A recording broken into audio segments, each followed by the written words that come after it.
Right on. So right at the top, just a note, I do not have my second screen. Embrace AI. No. No. Yeah, when our tech overlords take over, I'm first against the wall. So I don't have my second screen this morning. I'll do my best to monitor the chat. But again, no promises. So I would appreciate if you have any questions, if you have any comments, of course, as always, feel free to fire away. But do feel free to just go ahead and take yourself off mute and fire away, okay? Because it'll be hard to monitor any other method. All right, well, we are here at the Fairbanks Economic Development Corporation, getting back in business with our Energy for All Alaska Task Force meetings. It is Thursday, August 29th, 8:15-ish in the AM, and our very special guest this morning is Mr. Thomas Lochner. He's the director of the Alaska Broadband Office, here to give us an update or a suite of updates relative to the state's efforts to ensure high-quality internet to as many residents as possible. All right, so we'll go ahead and get the show on the road. Mr. Lochner, the floor is yours. Thank you, Jomo. I appreciate it. Adjust the mouse, I think. Sure. Unless folks need to go back up. Good morning. I'd like to start by just Oops.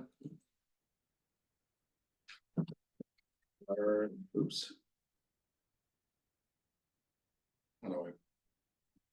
Here you go. There we go. Okay, let's use that. Yeah, I will. And we can all see the presentation, can we not? Yes. Sweet. Very much so. So the key to the Alaska Broadband Office is to fulfill our mission here, which is to facilitate the access to the full benefits of broadband for all Alaskans with improved quality of service and lower costs.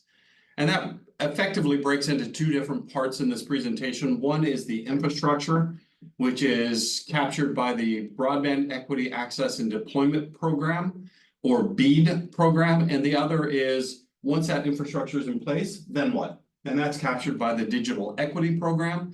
And I will cover off both of those in this presentation. The Broadband Office is a small office compared to other states' offices. And we are, like to say, small but mighty. I'm Thomas Lochner. I'm the director of broadband. I've had about 29 years worth of industry experience between Alaska Communications and Arctic Slope Telephone Association Cooperative prior to being hired by the state in September of 2022 with the beginning of the Broadband Office. The Broadband Office was created as a function of House Bill 363. That also created a statewide broadband advisory board made up of 14 representatives from disciplines across the state and a technical working group which advises the advisory board. In order to take advantage of the funding that was in the Infrastructure Investment and Jobs Act that was passed through the Congress, specifically two areas, the Broadband Equity Access and Deployment portion and the Digital Equity Act proportion. In order to take advantage of those monies, the first tranche was $42 billion and the second tranche was about $2.75 billion. The state of Alaska had to have a broadband office. So they hired me, created the broadband office in order to then start setting up a 5-year action plan for infrastructure deployment, as well as a digital equity plan for the digital equity side. Excuse me, I will go into each of those later. The person who hired me, in addition to the deputy commissioner, was Deputy Director Lisa Von Bargen, who at that point was a project manager and was running the development of the broadband office. She is brilliant and brings a lot to the table, and so it made sense to then bring her on board. The way I euphemistically put it is, I'm kind of the wild-eyed dreamer and she's the realist, so we complement each other quite well. Early on, I got Melissa Kukesh added to the group as the tribal liaison. I didn't realize I needed a tribal liaison, but looking back on it, I can't see how the office would function in any way without her. I like to say whether she's yelling at me or whispering to me, she's always teaching me something. She knows everybody within the state, and as a consequence of that, she has helped navigate a lot of the tribal and indigenous communications that we've needed through. There's a very prescriptive communication format called a tribal consultation, and so she has run all of those and helped me with Baked those. into the funding? Yeah, baked into, yes. Yeah, okay. So, and then rounding out and keeping us all organized is our administrative specialist, Caitlin Himes. I often get the question, hey, with such a small crew, how do you do it? And the answer is we don't. We have reciprocal services agreements with the Department of Natural Resources, the Office of Permitting and Project Management, or Project Management and Permitting. They are a group which we, in my industry days, the longest pole in the tent on any project is the permitting. The Utiakvik to Akasuk project, the ground lay fiber, took 4 years worth of permitting for 7 months worth of work. And so we wanted to make sure that, given that there are timelines within the BEAD statutes of 4 years with a 1 year extension, that we made sure that there was the opportunity for actual build as much as possible. So we're working with the Department of Natural Resources Office of Project Management and Permitting to make permitting in as much as possible more efficient. We're doing that in a couple ways. The OPMP, as they're called, will be facilitating the permitting for all of the projects that are under BEAD. Folks don't have to use the OPMP group, but there is an incentive if you do. Because they have all of the relationships already with the federal permitting folks as well as the state folks, and can help facilitate any conversations that need to be had, that are necessary in order to make sure that the permits keep moving. In addition, the Department of Commerce, Community and Economic Development Division of Community and Regional Affairs, or DCRA, the upper left-hand box, has two sets of folks helping us, and we have reciprocal services agreement with them. The grant folks, because I'm not a grant specialist, and so the fact that the state of Alaska has a large grant administration group within that group, it just made sense to tap into their expertise and use their portal for our grant program. We are in the final stages of developing that, and I'll talk more about that in a little bit.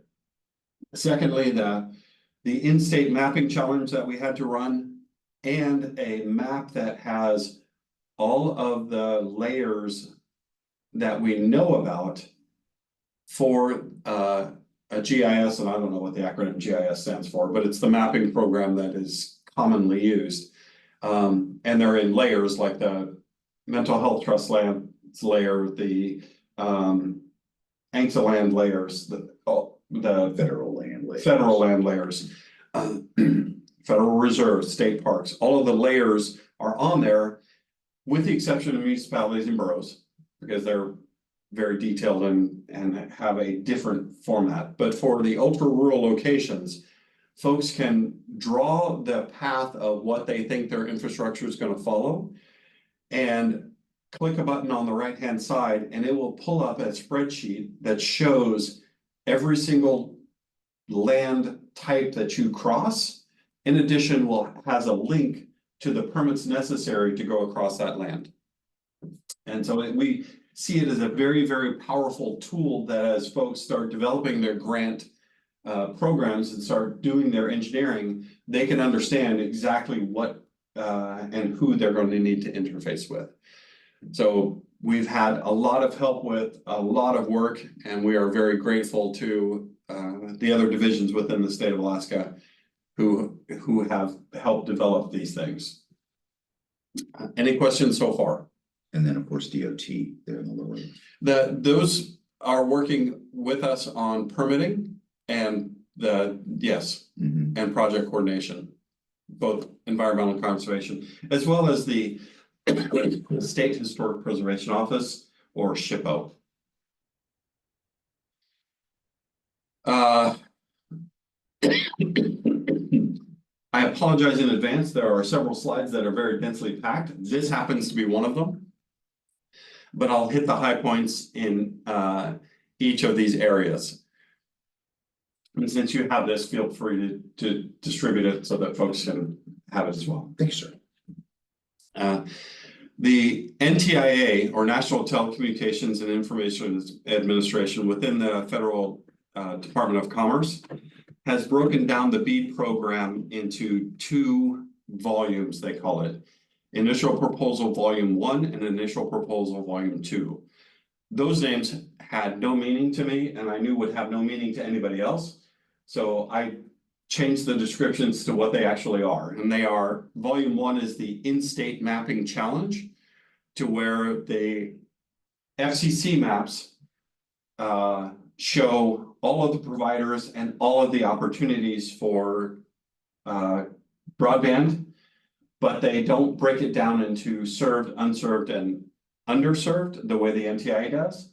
So then the NTIA took the FCC's maps, then recast them with those 3 categories, and you'll see in a map later in this presentation. We've then taken and put them on the map as green, yellow, red. So green is served, can reach 100 meg. Yellow is underserved, can't reach 100, but can reach 25. And unserved is can't reach 25. And then it's 25 meg download speed, 20 and 3 meg upload speed. The difference between those is generally download is watching streaming videos. And so you're pulling a lot more data than me taking a picture of my dog or my grandchild and uploading it. That's generally a one-time thing, and then it's static on the internet, and then people download that. And so that's why there's a difference in size, or the number of bandwidth size between the download and the upload. We then went through, had plotted all of that, allowed folks to look at that for 30 days, allowed for folks to challenge those denominations of red, green, yellow. We received 30,619 challenges. And then that took 30 days. The next 30 days was the rebuttal period. We received about, 6,000 rebuttals. We disqualified about 15,000 of the challenges because they challenged projects that were assigned by the federal government. And so when we checked with the federal government agencies, primarily the NTIA and the United States Department of Agriculture, or USDA, both of those entities said these projects are still valid. So we had to say, okay, those are still valid. You can't say that they're not valid because the federal agencies confirm that they are still valid.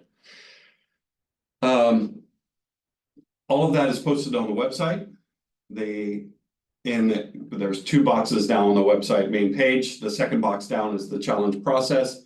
It has the portal with all the challenges on it, and then it has a map that shows all of the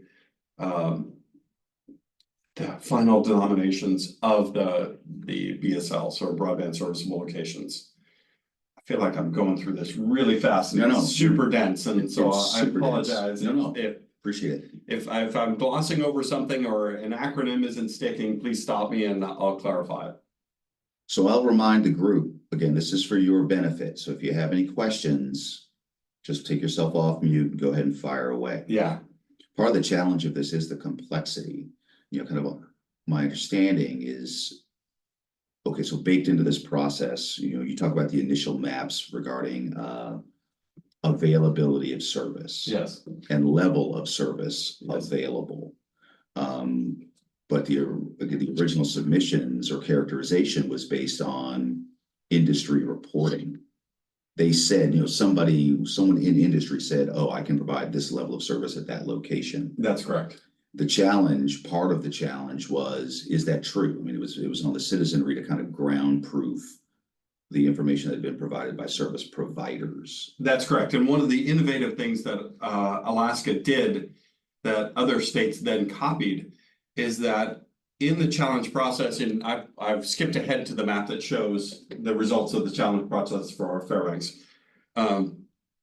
In the challenge process, only 4 entities were able to challenge, and they were state governments, tribal governments, ISPs, and nonprofits.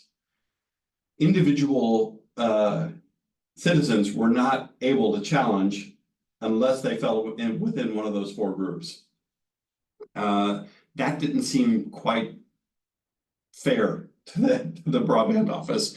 So we worked with the Alaska Municipal League to have them be a clearinghouse for individual challenges.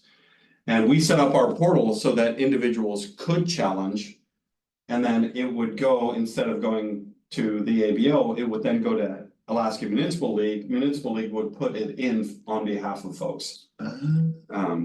Because we did have a push. I remember some time ago, we here at FEDC helped push out the message, hey, there's this portal. Yep. This is your chance to go and help ground truth. Yes. The information that has been provided. Yes. I see. Okay. So it was not as successful as we'd hoped it would be, but it was an innovative opportunity to allow all Alaskans to have their voice heard. One of the hallmarks we try to have at the ABO and in the Department of Commerce, Community and Economic Development is transparency. So this is the results. Within Fairbanks, the key challenger was a company called Spit with Spots. Yeah, they euphemistically go by Spit Spots now. They challenged 6,400 approximately locations within Fairbanks to say that those unserved locations are now served by Spit Spots with a reliable fixed wireless service. They provided us with propagation studies and showed where the strong signals were and the weak signals were. You can see down there in the lower left-hand side was one of their weaker signals, and so they stayed red and yellow. But in other areas, generally the higher points, the red dots went to green. So, all right, I'll page back up to accomplishments. Within the grant program itself, or what the NTIA calls it, Initial Proposal Volume 2, we developed an overall program of which the actual grant program itself is a subset. We submitted that to the NTIA. We've gone through 8 rounds of cures, and we are very close to getting that approved by the NTIA. It has gone through the first 3 levels of approval. It's with legal now. It will go to Assistant Secretary Davidson within the Department of Commerce for his approval. Once it's approved there, then our program will go to the National Institute for Standards and Technology, or NIST. They're the budgeting arm, and they generally take 3 weeks to a month. So we're looking at about a month and a half from now having our full approval of our entire program. Our grant program itself is getting the final touches put on it, and it will go to the Deputy Commissioner and Commissioner here shortly for their review, and then it'll go to the Governor's office for their review. Once that's done, we estimate that by the 3rd week in September, we will be able to post it to the website, the ABO website, and blast out our listserv to let folks know to go look at it. We will then be taking questions about it to make sure that folks can, it is easy to understand and easy to follow. We will require all the questions to be in writing so that then we can answer those questions, post all of the questions and answers for everybody to look, and put out a listserv that says, hey, here's all the questions that came. We are open and transparent in that if there is identified a defect, we don't think there will be, but if there is an identified defect, we will fix it. And then we will put out our target date for our actual grant portal opening is November 1st. And then on the digital equity side, that is, again, like I said, post infrastructure build. Then what, right? Making sure that folks know how to turn on the computer, safely use the computer, don't get hacked, don't get trafficked. All of those things have access to training so that if they want to take training, they can improve their skills, become part of the job market where they live, so they don't have to migrate out of communities. All of those things are associated with the digital equity effort. It falls into two tranches: the capacity grant, of which the state got $5.6 million to do that. Deputy Director Von Bargen is running that effort, and those grant opportunities will run through the state, and then the NTIA put out a competitive grant, which then would go straight to the NTIA, and that NOFO is out, and it is due sometime in September. There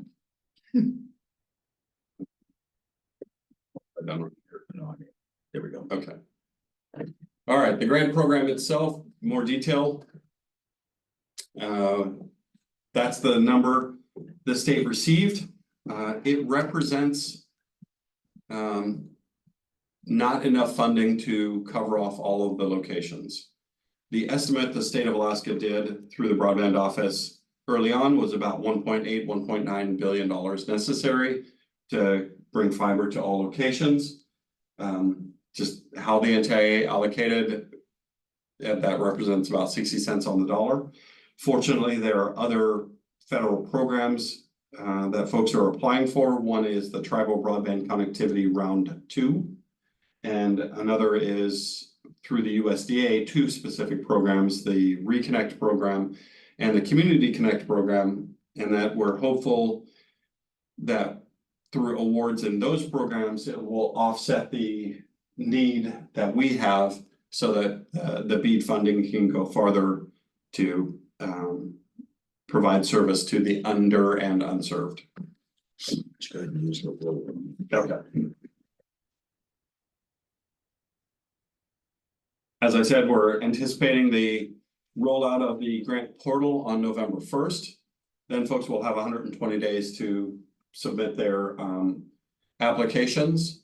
But because we're posting it in the third week of September, and we've already posted the predetermined project areas, and what that term of art is that there are natural economies of scale to be had by grouping folks together. So for example, one of the PDPAs is Fairbanks North Pole, right? Another one is the Middle Kuskokwim River. So from Eniac over to Lime. So that where there's, from St. Mary's, Pitkas Point, Pilot Point, Marshall, Russian Village, or Russian Mission.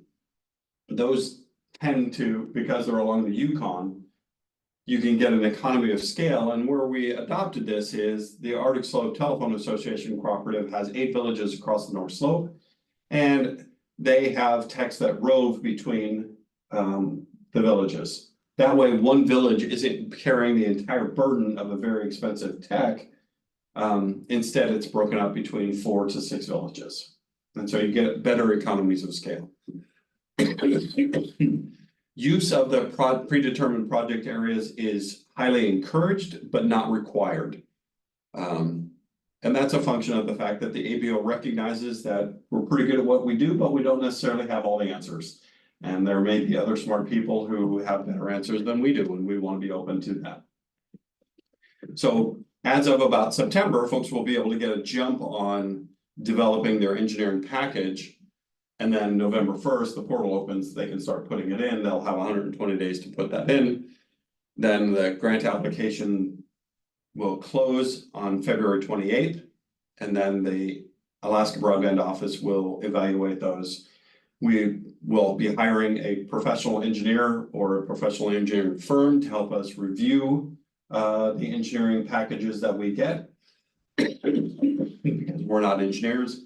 So we want to make sure that we have the right expertise helping us to get it right.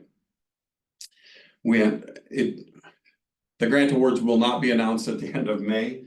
what we will have to do is, we will know who we want to make the awards to, but then we have to go back to the NTIA and submit what's called a final proposal to the NTIA of all the awards, and then the NTIA will work with us to revise that as necessary to come up with the total final awards. Once the NTIA approves that, and we anticipate that being another 3 months post that May timeframe, then we will announce the awards. Who is an eligible applicant? Anybody who wants to. But there are requirements that if you don't have 2 years of broadband service, you have to then make sure that you show that you at least have partners who have 2 years of broadband service. Delivery experience. Yes, delivery experience. Within the grant program, there is a capital model for how much you're going to be spending on, and then there's also a sustainability model. So you have to prove that you not only can build it, but it can be sustained over time. And Kevin has given me sanction to use him as an example, but Kevin Hamer in Akiak, the village of Akiak took advantage of the FCC's giving out the 2.5 gigahertz spectrum. They built a robust Wi-Fi system on that 2.5 spectrum that services all of Akiak. They had the middle mile from OneWeb. When OneWeb first came out, it was more of a beta test. As soon as OneWeb sent them a bill, they turned it all off. Because the cost of the middle mile out of Akiak was greater than all of the revenue from within Akiak. And what we want to make sure happens is not that. So folks have to, if folks are entertaining bidding on these opportunities, they not only have to look at the capital side to build it, but the sustainability side for the next 20 years to make sure that there's a positive margin and that they'll be in business. And that's why, as I draw on my historical industry experience, getting those economies of scale, right? If Akiak, Lower Calskag, Northern Upper Calskag had one tech, then maybe, and shared costs, then maybe it gets closer to working. What Kevin has said is once the Chalista fiber is built between Bethel and Upper Calskag, Akiak will tap into that because it will be a much more economical way out than that OneWeb was. Yeah, I was wondering where customer affordability came into play. We have a requirement for that as well. It's slightly higher than the state or the remaining states, and slightly higher than what the expectation is by the NTIA. The NTIA wanted 100 over 20 for $30 a month. Just looking at the just overall costs of rural Alaska, that is not feasible. So we landed on. Well, and I'm wondering how applicable it is even within urban Alaska, like here in Fairbanks. Well, that's true. The GCI program is $187 for 2.5 gig, I think, at this point. That, unless there is a fiber feed to a location, that is just not tenable, right? That's available now in Kotzebue and Nome, and will soon be available in Bethel once the Bethel Native Corporation fiber is built. But for other ultra and in Alaska, because there's fiber there now. Again, back to, and I want to make sure that I'm I apologize. getting all this stuff that need be.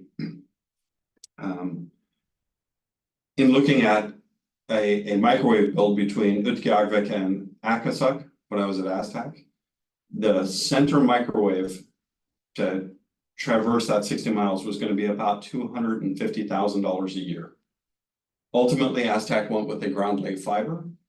That ground lay fiber, the incremental cost for it is zero. And as of last conversation I had with Jens Leipenex, who's the CEO of Aztec, that has sunk into the tundra about 80%. So unless a bear or beaver or raven pecks at it, generally fiber doesn't break. So it'll be there. It'll be for the next 20 years. Right. And there may be an opportunity where, the landscape changes and water incurs and it freezes and breaks it. But still, the sensing now is sophisticated enough that you can shoot a bit of light out on that. It'll come back and tell you it's 5.2 miles out, exactly where the break is. And so you can go and discreetly fix that. Don't anticipate that happening, because what they did is they put it in the winter so that it didn't affect the tundra. And then they went back with Argos in the summer and spring to make sure that it was pulled out of any sort of water. Because hydraulics will break fiber, even double armor jacketed subsea cable is what they put in. And that stuff is super heavy. That's why it sinks into the tundra with zero environmental impact. And it's just a brilliant way to go. All right. Well, I tell you what, I know that we're getting near your time. You need to leave. We need at least 5 minutes. So yeah, why don't we just kind of burn through, and then if we have time, we'll do any questions at the end. Is that okay, everybody? No, they can ask questions. Okay. Yeah, feel free to ask questions. These are just the 3 priorities. What the ABO wants to do is try and make sure, again, if you have only 60 cents on the dollar of what's estimated the cost of build is, we'll certainly be able to hit all of these. These will be a little tougher and we will not be able to hit these. But we are working to try and figure out how to get all under and unserved Alaskans to 100 meg over 20 meg. The NTIA also created what are called high cost areas and non-high cost areas. For the grant, requirement of it is to have a 25% match. And as you can imagine, if you have a $40 million program to build, not many companies have $10 million to provide matching, and then there's taxes on top of that, and then there's a bond on top of that. And so what they said was, okay, in these red areas, the match is waived. So you don't have to have a 25% match, it's automatically waived. In the non-red areas, the match is required, but a waiver is available if necessary. But there has to be a pretty good reason. You can see Fairbanks falls right within a non-high cost areas. But if I go to an Alaska Communications or a GCI or a Spitspots or any of the ISPs and say, hey, it's unmanageable for you economically to do this project at 100% of the 100 cents on the dollar out of your pocket, but is it manageable, and can you do it if you only have to spend 25 cents on the dollar? And I think in the road and fiber areas where there's already robust fiber and road access, the answer is yes. So we're not too worried about that. I already showed this. This is the latest version of the map. Do you have internet on this computer? We do. Perfect. I'll pull this map up in real time and show where it is on our website. Okay. And share that. The next is workforce development. I'm going to roll through these. These slides will be available because they're all pretty densely packed, and I'm not going to read them to you. We worked very hard on the workforce development plan. We anticipate that there will be a surge in workforce during the build, and then it will taper off some. Some of those will be retained, and some of that workforce, like excavators, surveyors, folks like that, will move on to other infrastructure projects from the Infrastructure Investment and Jobs Act that are coming into the state for roads and other types of infrastructure. So there'll be a surge. It'll go down at the end of the 4 years, but a significant amount of that surge will be able to move over to other disciplines. So we're pretty excited about that. Again, I'm not going to read these slides. They're pretty dense, but these slides will be available. We are also looking to get programs developed for Avtech in Seward, Ilisavik and Utqiagvik, the Kotzebue Work Center, all of the vocational folks, King Tech in Anchorage, I don't know if you have one here. Do you have a VOTEC center in Fairbanks? Certainly we have the Pipeline Training Center and some others. Okay, but we want to make sure that training gets developed for these disciplines around broadband, and some of the funding that we have will go to the different vocational centers to try and keep the training Hutchinson Career Center. perfect. So that we can keep the training within Alaska and train Alaskans, and we don't have to import too many folks. We're okay with importing folks, but we'd like to get Alaskans trained. Appreciate it. Yep. And then the digital equity, like I said, we have the planning grant. The planning grant results are posted to the ABO's website. Rasmussen Foundation helped us tremendously with that. The capacity grants, Deputy Director Von Bargen is putting the final touches on those. Those will be posted as well for folks to bid on. And then the competitive grant, the state of Alaska doesn't really have anything to do with those. Those are open and available. A notice of funding opportunity is on the NTIA's website, and those applications go straight to the NTIA. And again, you mentioned at the top, it is helping train people to actually use computers safely. Yes. Effectively. Yes. Cool. And then the final slide is where our grant funding fell within all the other states. Big California, big Texas. Yeah, exactly. New York, Pennsylvania. Well, it's interesting that when folks talk about equity, but then divide based on population. Yeah, not need. The quality's not always equity. Correct. That's the end of my slides. What I'm gonna do is stop sharing and go ahead and pull up the Alaska Broadband website. Which should I use this one? Yes, sir. Okay. And then we'll reshare. Yep.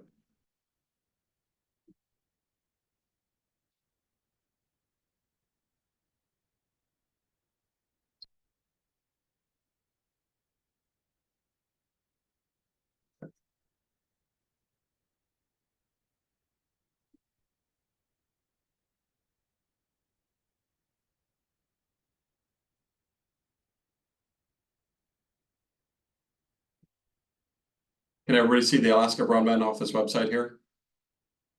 Yep. Yep. Perfect. So as you zoom down, these are the predetermined project areas. It will be updated later today. As I re-reviewed it, I found that I put Port Haydn in Kenai Peninsula as opposed to the base of the Aleutian chain, so I moved that back out. Oh, I just need to re-update the spreadsheet there. The mapping challenge, if I click on this one, it takes us to the portal.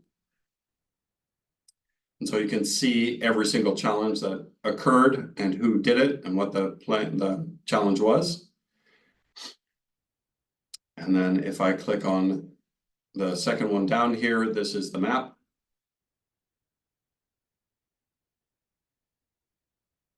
Can everybody see the map? Yep. Okay, perfect. oh, yeah. And then you can just zoom in to where you want to look.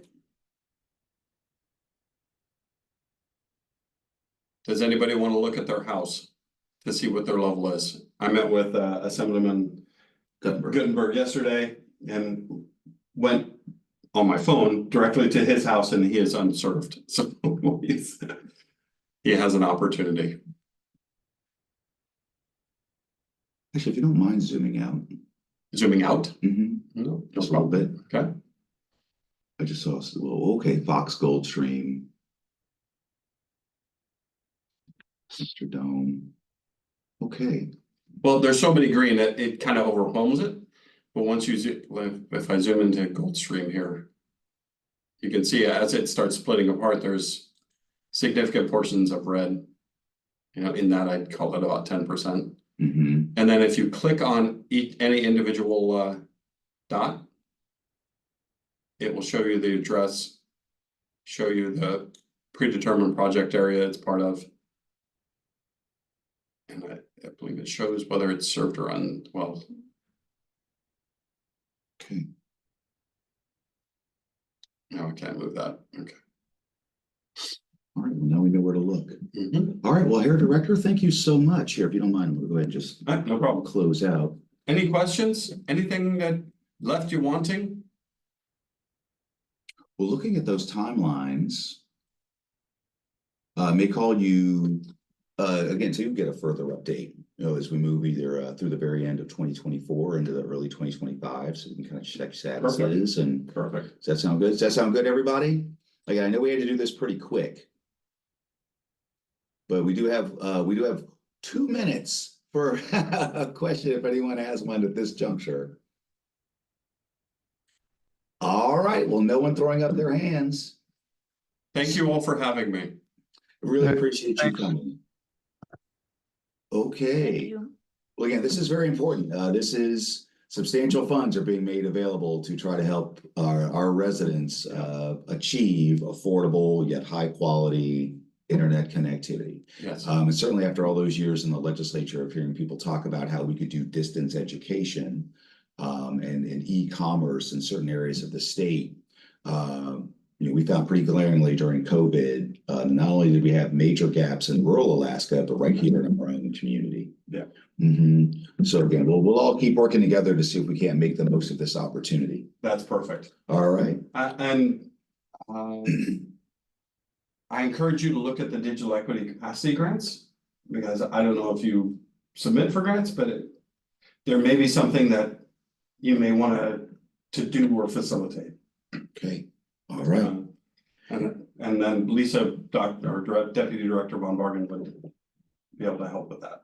Perfect. Yeah. Okay. All right. Well, thanks a million, everybody. We're going to go ahead and end the show for today. So everyone just have a great rest of your day. And I'll be following up for our next Energy for Alaska Task Force meeting. Great. Thank you. Thanks, everyone. Bye.